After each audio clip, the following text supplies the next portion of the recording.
So first of all, thank you everyone for attending today's breakout session. It's called Achieving Accessibility. My name is Ryan McIver, and then today I'm joined with Kirk as well. So let's get into the presentation, shall we? Okay, so I realize that some of you may or may not know who I am. So I'm going to start the presentation by doing a quick introduction about myself. So like Gord had mentioned, I am the UX UI designer and the accessibility practice lead at Computronix. So I wear two hats in my capacity here at Computronix. As a UX UI designer, I handle end-to-end designs of a project/product lifecycle, meaning that I plan all the phases that are included with that, including the UX research component and the design. So the UX research side would be establishing what type of research will we be conducting? Can participants join remotely or is it in person? If the video sessions are being recorded, when do I need to send out the consent forms for users to sign? That kind of thing. And then I generate tons and tons of insights from the UX research phase, and then I roll those into the design phase. So by the time I get to design, I have an idea of what works and what doesn't. And incorporating the insights from the UX research section is known as user-centered design because I'm using user feedback to make the product better. I also build accessibility into the design. So in a product or project lifecycle, I am involved pretty early on, usually following the requirements phase, which means I can get the ball rolling on building accessibility into the designs. So some of the things that I can do very early on is establishing an accessible color palette. So ensuring that colors contrast nicely against one another, there's harmony, choosing the right typography, so something that's easy to read, iconography, that kind of thing. All of that I can do very early on. I'm also the accessibility practice lead at Computronix. So I work with product managers and product architects. So if there's ever a revision of WCAG requirements that come in, I'm usually involved in that process, and I work with the different folks to help elevate and escalate that knowledge to the right people. If there is introduction to new accessibility legislation in Canada and the US, I would also be the first to raise that and bring it to the right people. When I'm on actual products and on a product for the full team, I work closely with product managers as well to help with the accessibility scoping and the business requirements. So very early on, what accessibility level are we trying to achieve in terms of WCAG? What are some of the accessibility features we're trying to achieve? I also champion and advance the accessibility practice at Computronix. So I work with many different teams across the organization here to help build the organizational accessibility knowledge. I work with the developers to educate them on accessible design and just help to evangelize accessibility knowledge across the organization. I also hold an accessibility certification. So I hold a certificate, a certified professional in accessibility core competencies from the International Association of Accessibility Professionals. Try to say that 3 times quickly. Whew. So it's the CPAC from the IAP. And for those that may not be aware, the International Association of Accessibility Professionals is a widely recognized accessibility institution, and their certifications are considered industry standard. So I also want to start off this meeting establishing basic fundamentals with regards to accessibility, and then I'll get more into the specifics later on into the presentation. So just starting kind of with what is accessibility. So at a very high level definition here, it's the degree to which a product, device, service, or environment is available to as many people as possible. I know that there are both Canadian and American clients present here. For the purpose of this presentation, you can consider the definition equivalent across both Canada and the States. And you quickly realize that accessibility is built into many facets of society. So it's been around for a while. So you have employment, which is, employing folks that have disabilities, The built environment, which is accessible parking stalls, elevators, that kind of thing. Information and communication technologies. So this is simply everything we use to conduct business online. So it's a very all-encompassing term, and it includes both software and hardware.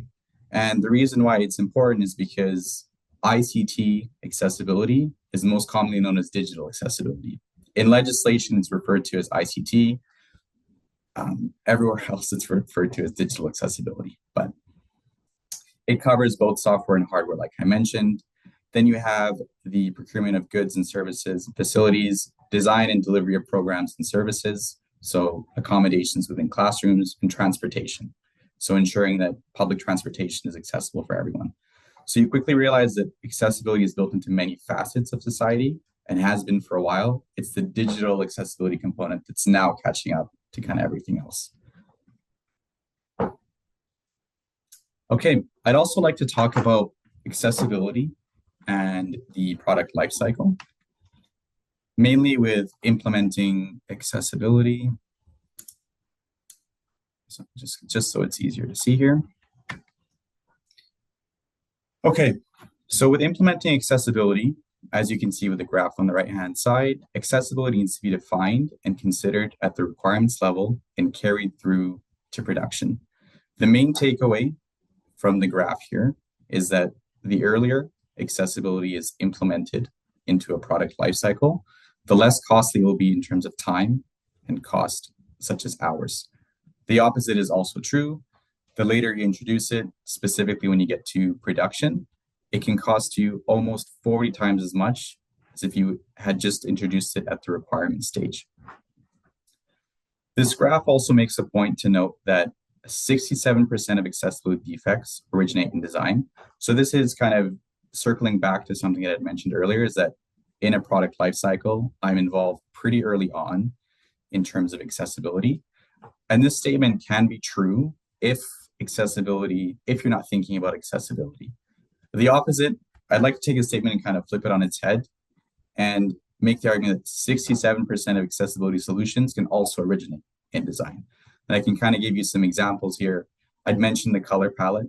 So I can quickly define the primary and accent colors. If we're going to do light and dark mode, I can choose colors that contrast nicely together, create harmony. I can check the contrast ratios across all of them. For typography, I can choose a sans serif type. So something that is easy to read, will have different font weightings, so I can create visual hierarchy in the design. Iconography as well. So we can either do the custom iconography, or we can access a font, an icon library that's widely used. Another one that people may not think about is touch targets. So in my actual design, I can design touch targets to have, let's say, 44 pixels tall and 44 pixels wide. And I can build all of those interactable elements to have large touch targets so that when the product eventually gets developed, the risk of users misclicking or clicking and having their touch not register is greatly mitigated. And all of that I can start at the design phase, and then can get carried through to production. Some key considerations here that I'd like to raise.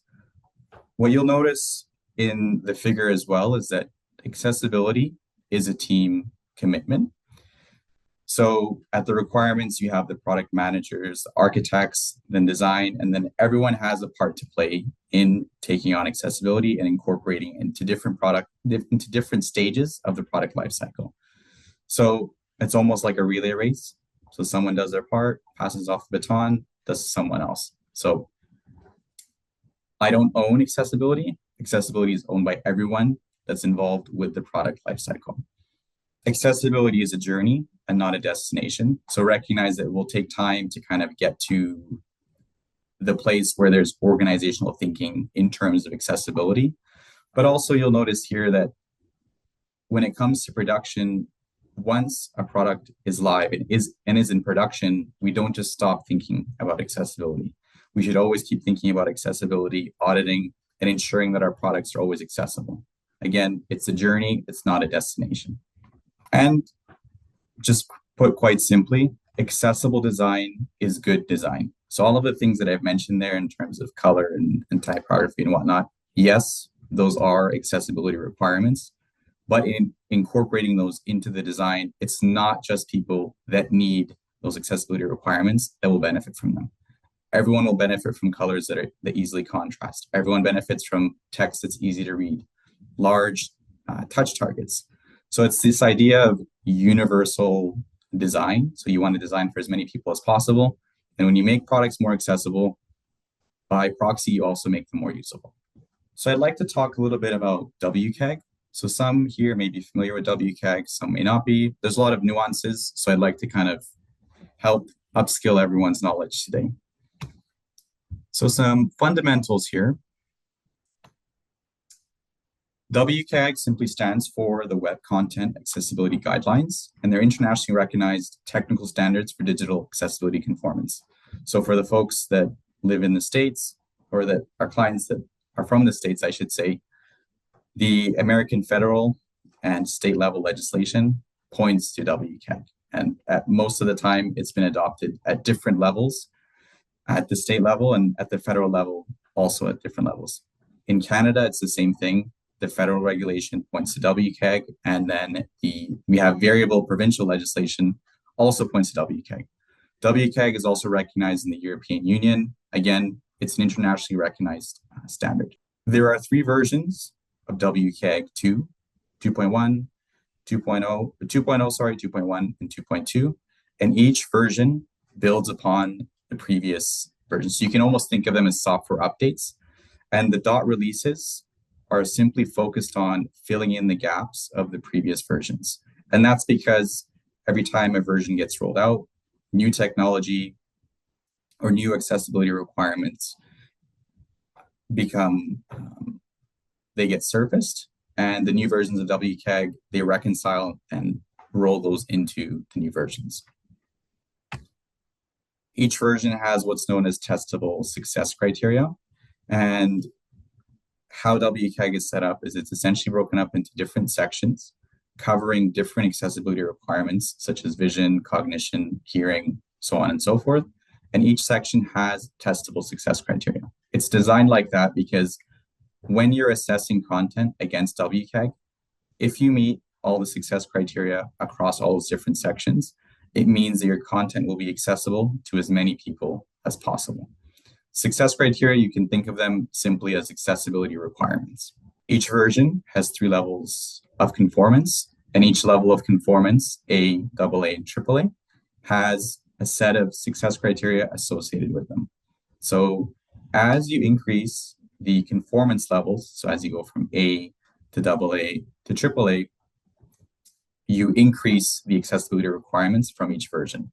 So A is considered minimally accessible, AA is considered very accessible, and AAA is considered extremely accessible. AA is the industry standard at this point. And this is something that I'd like to mention as well, is that a product is considered compliant when all success criteria at the declared conformance level are met. So there's no partial compliance in WCAG. Even if you meet, for example, 48 or 49 out of 50 success criteria, until you meet that last one, you can't claim compliance at that specified level. And just some additional information here. So WCAG 2 versions are backwards compatible. And that's because every version builds on the previous version and either inherits the same success criteria from each version or inherits and adds additional success criteria. So for example, if you meet WCAG 2.2 at the AA level, you'll meet WCAG 2.1, 2.0, simply because that's how WCAG builds their technical standards.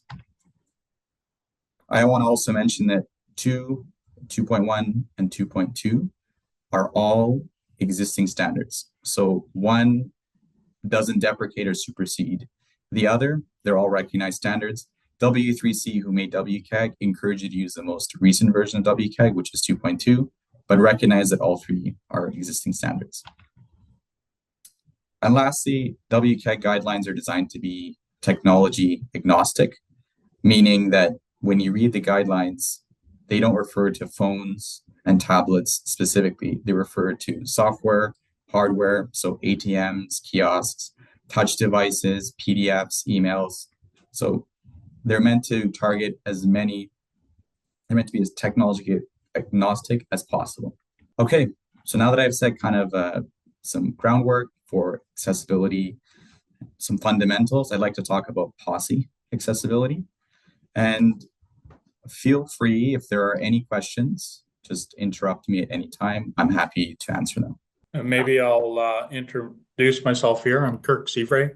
I'm the product manager for the POSI platform.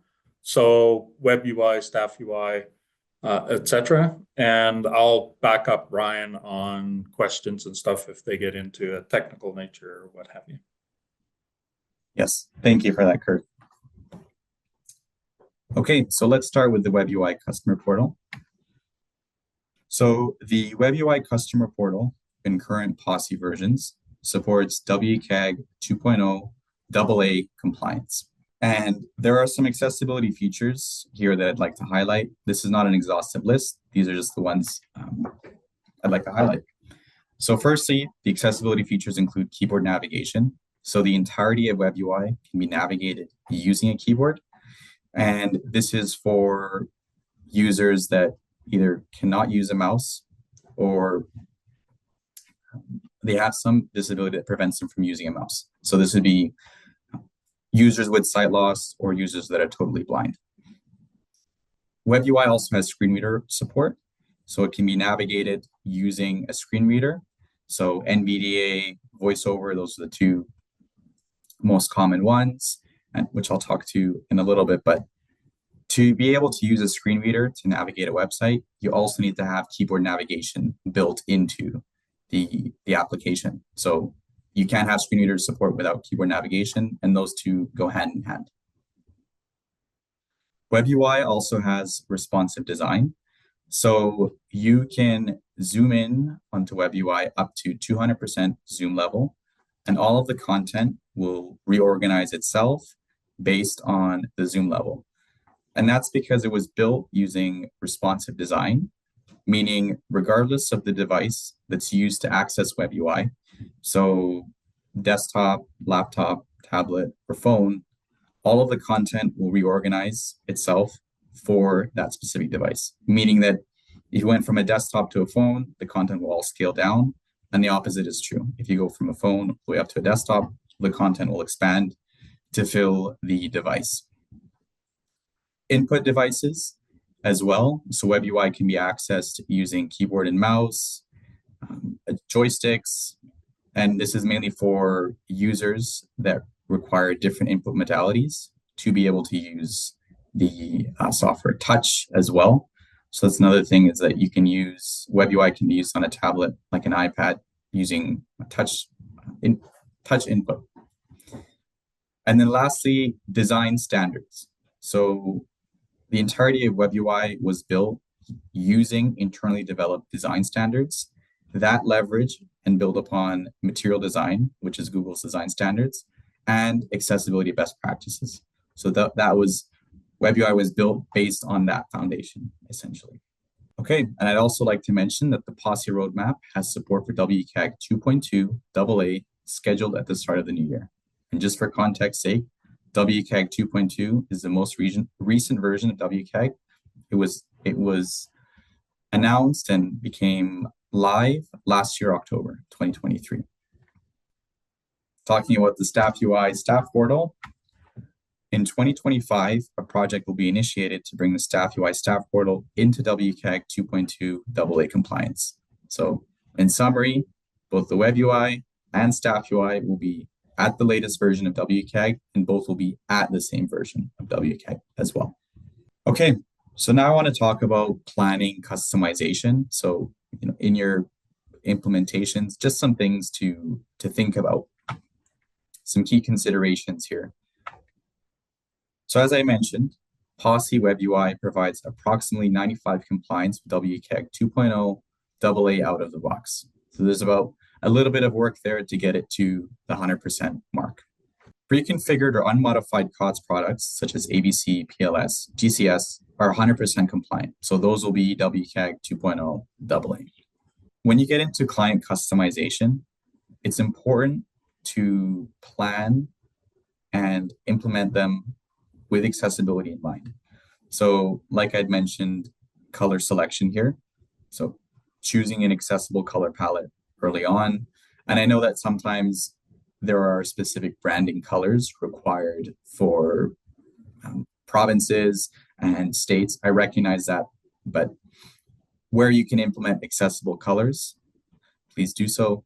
So branding images as well. So ensuring they have alternate text. And for those that may not be aware, alternate text is provided by a developer. And essentially it describes the image to someone that is using a screen reader. So the screen reader will access the alternate text and describe the image to someone. So making sure that the branding images have that. If the images are purely for decorative purposes, making sure that they're identified and classified as decorative images, meaning that they convey no information and they're there purely for decoration. External links. So making sure that links are descriptive, making sure that people know it's a link. So when they navigate to it, it's the fact that it's a link is announced. So moving away from this, from the idea of click here to navigate here and not knowing exactly where it'll be navigated. So formatted text as well, heading levels. So in design and in development, we use standard heading levels. So headings level 1, which is the biggest heading level, down to heading level 6. And we use them in order, never skipping a heading level in between. And this is mainly because as someone that's fully sighted, if I'm looking at a website and heading orders are used in order, I'm able to quickly parse the sub-content on the page, what the title of the page is very quickly, just based on looking at the information. Even if you look at this slide, the planning customization is bigger than the key considerations, which is bigger than the text underneath it. So I've created visual hierarchy just by using heading levels in a specific order. When heading levels for users that require screen readers and have sight loss, in order to create an equivalent user experience, the same thing needs to be done when they're using a screen reader. So the developers have to ensure that the heading levels are appropriately marked so that someone that's using a screen reader can quickly parse the page the same way as someone that's fully sighted. So also reading level, this may be one that is overlooked or often not thought of too much, but using layman language wherever possible to reduce the cognitive load on the user. And I recognize that there are specific business terms that need to be used, but anywhere you can provide a definition or use simplified language will go a long way. At the end of the day, any customization that is planned to be added should undergo an accessibility review by an accessibility expert as part of UAT. Okay, so let's talk a little bit now about testing accessibility.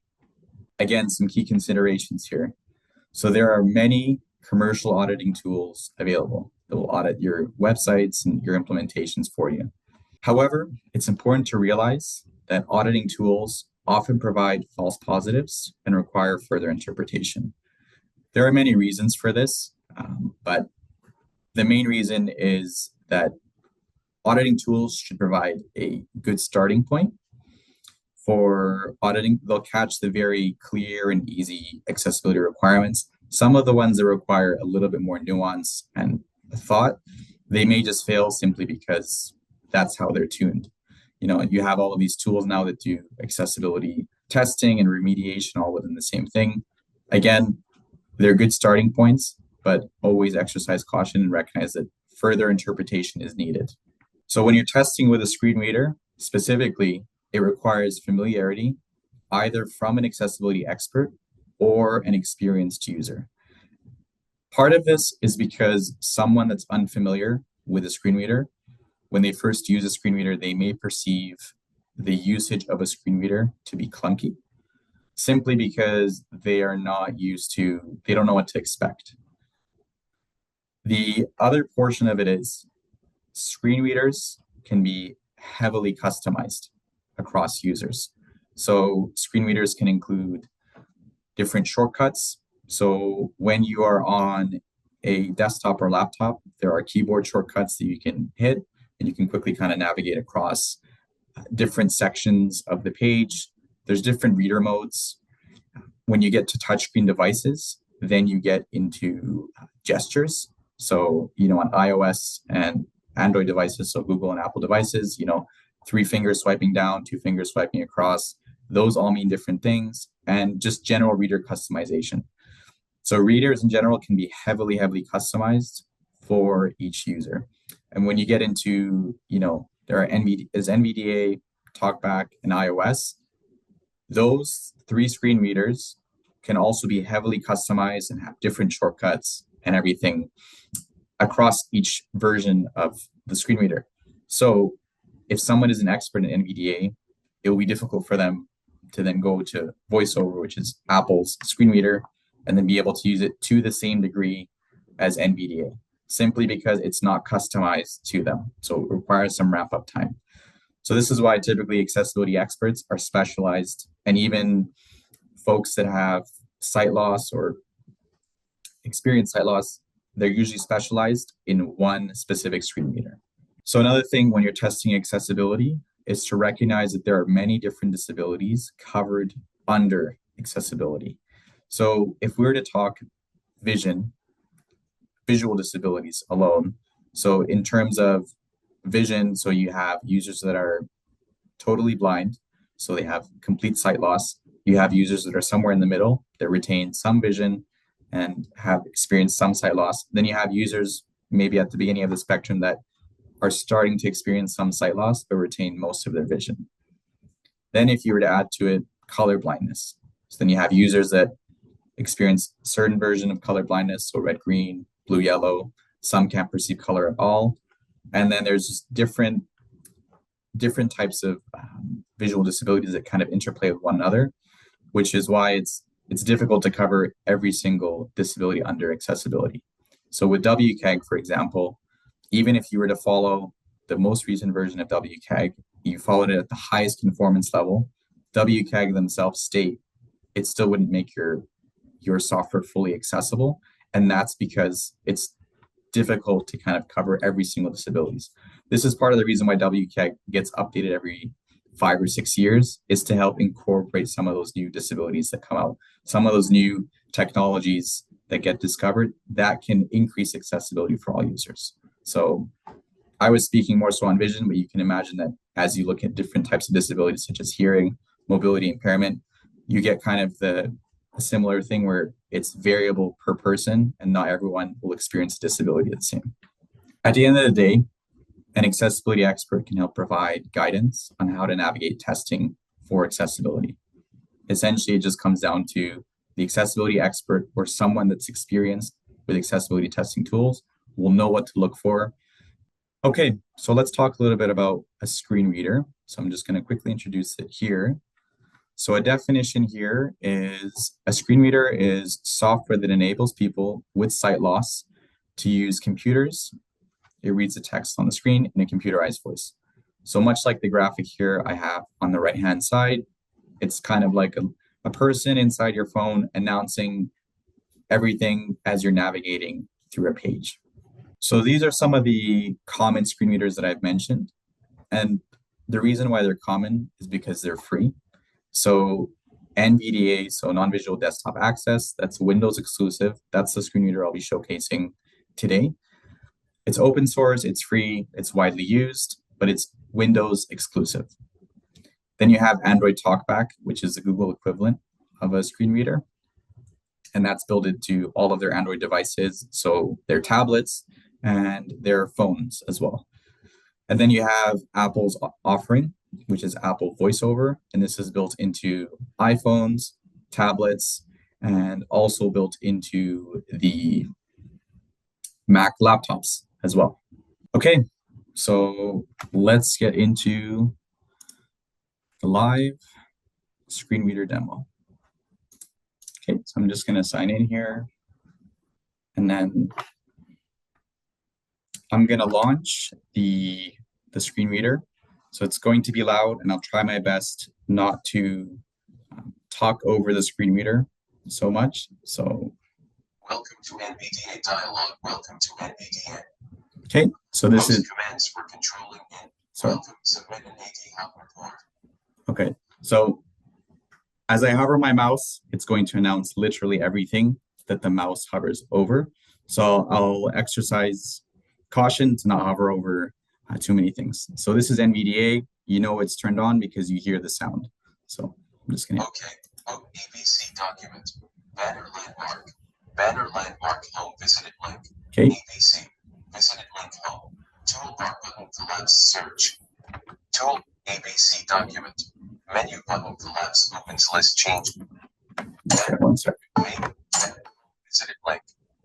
Okay, so you'll notice that I've now focused on the ABC logo in the top left-hand corner, and you know I'm there because there's a white border around it. As I'm navigating through, yes, so as I'm navigating through the different sections of the page, it will announce to me where I'm at. So now it's telling me toolbar search. I can navigate within the toolbar. English menu button collapse opens list. Okay, so it tells me the menu, for example, if I were to open it. Okay, so there it's told me two things. It's told me English, which is the language I've selected, and one of two, meaning there's two options. If I go down, see, now it's announced to me that there's French is also a language. It's 2 of 2, it's not selected, which is good. Okay, so I hit escape. Change language. And then menu button collapse submenu. Okay. Main landmark action menu button collapse submenu menu. So again, it's announcing every single element that I go to. Heading level 1 licensing. So here, like I mentioned earlier, so the heading levels. So as a sighted user, I know I'm on the licensing page because the licensing text is bigger than the rest of the text. Specifically, it's an H1. Everything else is in an H1. And H1s, which is heading level 1, are only used to identify the main page that you're on. So as a non-sighted user or someone with sight loss, I now know I'm on the licensing page simply because it says heading level 1 licensing. And if I apply for licensing, heading level 2 selected action. See, so now it's told me heading level 2, so I know I'm within the content within the licensing page, which is the current page that I'm on. And it's true as I navigate through different sections of the page here. So now I'm on the apply for license button, and you can tell I'm on it because it's receiving this pulsing focus. Apply for final protest button. Submit an AT report button. So again, as I'm navigating through the different sections within the page, it's announcing everything that I'm doing. If I was to go down, right. So when I get down to the grid, here it's told me again, 2 pieces of information. It's told me I'm on the actions required tab, and it tells me there's 3 other tabs here, making for a total of 4. Licenses tab 2 of 4. Reports tab 3 of 4. Protests tab 4 of 4. Actions required tab selected 1 of 4. See, and you notice the difference? It also tells me that actions required is selected, and the remaining 3 tabs are deselected. So actions required property page. Toolbar for grid toolbar. Filter by all actions required. Menu button collapse submenu no rows action filter. Again, it's Table no rows. Footer for grid toolbar. It's going to announce For grid grouping. Rows per page. 10 menu button collapse opens list displaying rows 0 to 0 0. So again, it's announced all the information I would have access to as a sighted user. The screen reader is presenting to me as a non-sighted user or someone with sight loss. And I just want to specify that me kind of going through and tabbing through everything, this is not indicative of someone using a screen reader that's an expert user. Normally they would have the talkback speed up to 400 or 500%. And they'd have tons and tons of shortcuts to be able to bounce across the entire page. So this is for demonstration purposes. Someone that's more experienced would use this a lot quicker than me. Another thing I want to point out here is you'll have noticed that I was able to navigate from the top of the page in a left to right manner. So top to bottom, left to right. And this is because in in countries where languages are read left to right, so English, that's how people scan the page. So someone that's fully sighted will start at the logo at the top left-hand corner, and then scan going top to bottom, left to right throughout the page. Someone with sight loss will be given the same information presented in this and structured in the exact same way, so they're able to navigate the page as someone that is fully sighted. So again, this comes back to the idea of creating an equivalent user experience across both sets of users. I think I'll stop the demo there and I will take some questions. Go ahead. Yeah, just one comment is Ryan is earlier had mentioned the different modes. And so he's currently in entry mode, which means it's going to each actionable control. If you're in reading mode, you'd scan down the page and it would read all the detailed subtext and stuff as well. I'm just going to, because it will announce everything. So I'll just,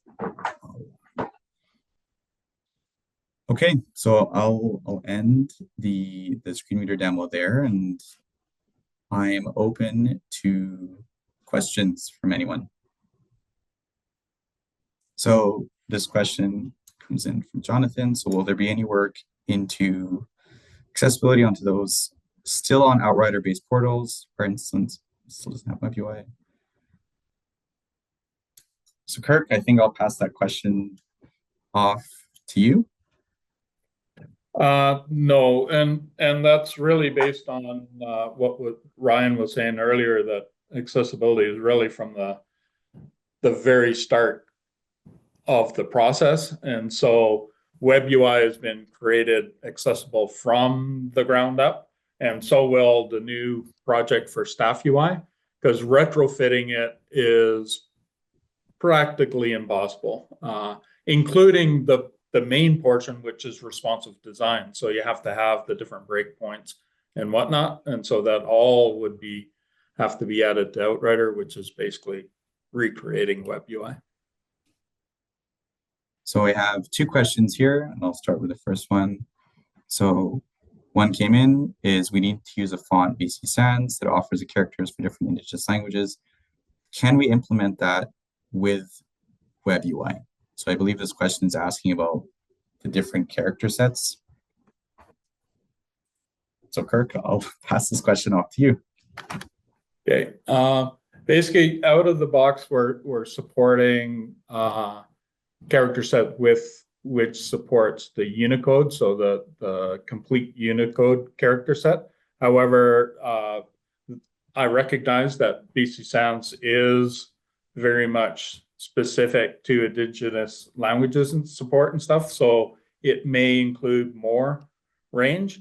And so it is on the roadmap to look at that for additional languages. Thank you, Kirk. Another question here.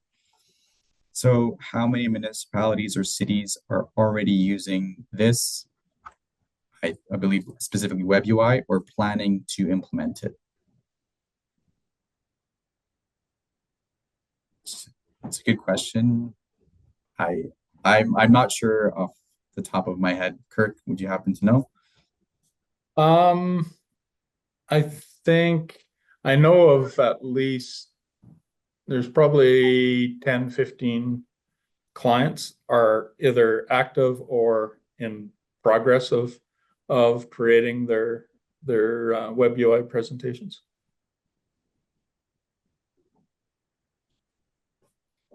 And with the one thing Ryan hadn't mentioned is with the US legislation and stuff that will be forced in the next couple of years to have the accessibility, which will also push adoption.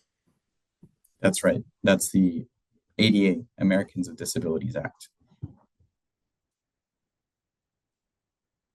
So I don't see any more questions, and there's about 30 seconds left in the presentation.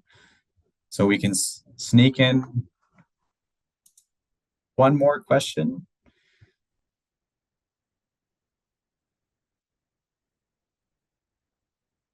Okay, well, we're counting down here, so I just want to say thank you all for attending. And if you have any questions, feel free to reach out. Bye, everyone. Take care.